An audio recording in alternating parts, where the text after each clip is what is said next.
Tired of getting down on your hands and knees in order to get anything out of the bottom of your cabinets? Well, I'm Ken from KHK Woodworks, and let's take care of this today.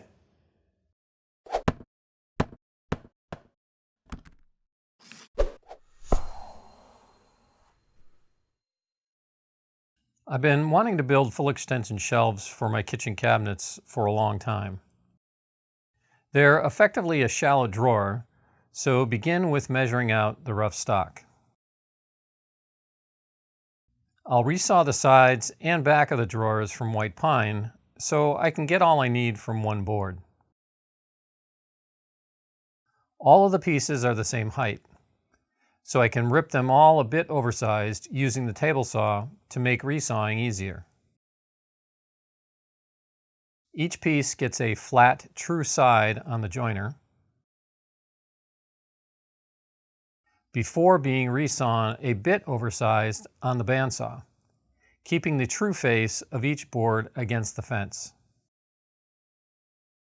A couple of passes through the planer gives each board a consistent thickness and ensures that the sides are parallel.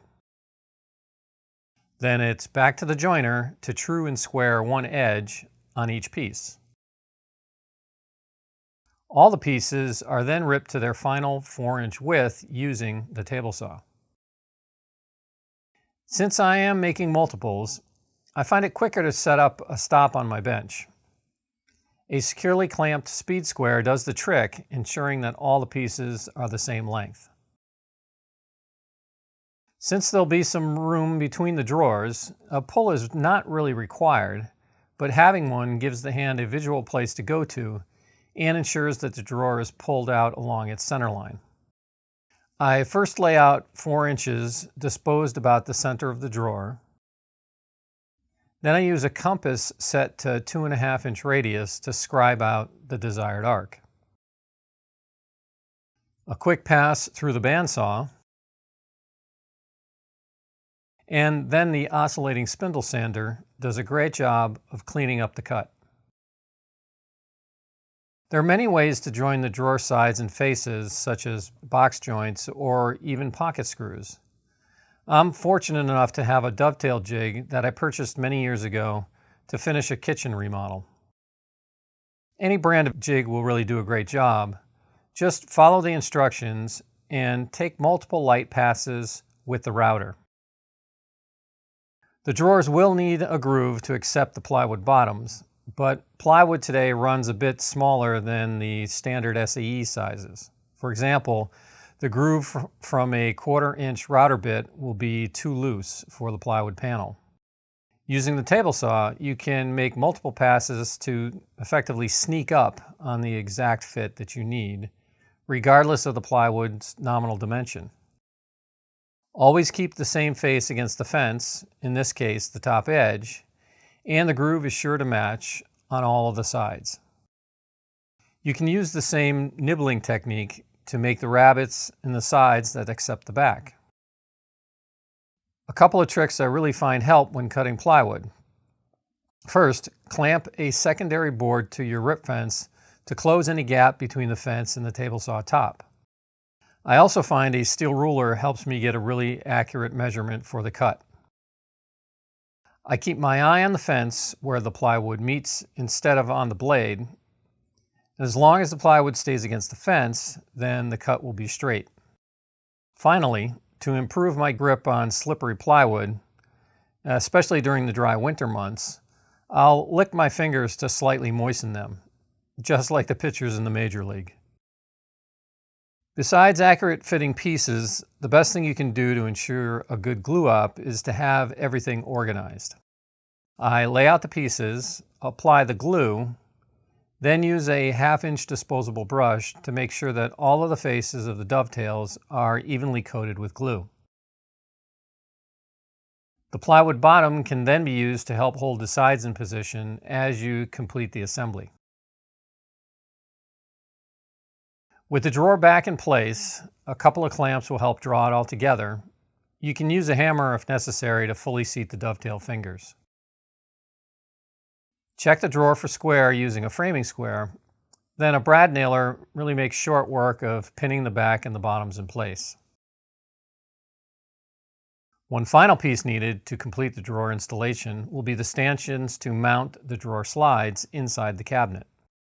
In my case, with the slides that I'm using, I need stanchions that are 1.25 inches thick. Yours will vary depending upon the thickness of your drawer slide hardware and the offset between the cabinet side and the face frame. Ganging all the pieces together makes it easy to lay out for the hardware mounting holes. The stanchions need to be mounted inside the cabinet, but I want the screws to be able to penetrate about 1/2 inch. So in this case, a counterbore will be required.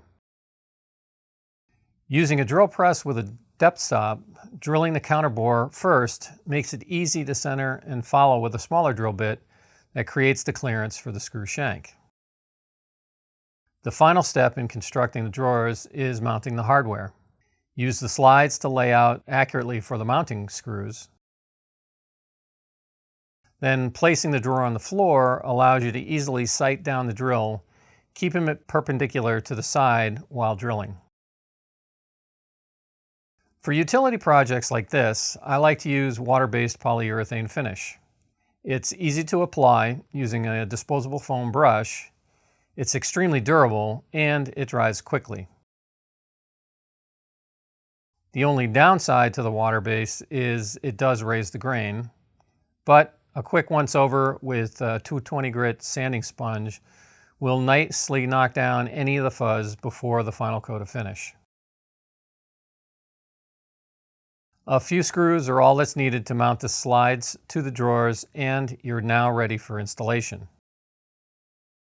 Preparation and creating the stanchions will really pay off when it comes to the installation. Use a framing square to make sure that they're perpendicular to the cabinet base, and pre-drill for the recessed screws. Repeat the process on all 4 of the stanchions, then mount the slides to the stanchions with screws.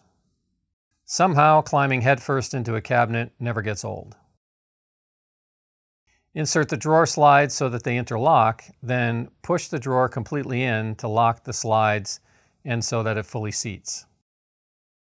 With the first one in, it's simply a matter of wash, rinse, and repeat. So everything hasn't quite found its final home yet, but as you can see, getting to what you need is really much easier. So I hope this project gives you some inspiration and some ideas for work of your own. Now it's your turn to go out and make something great. You know you can do it.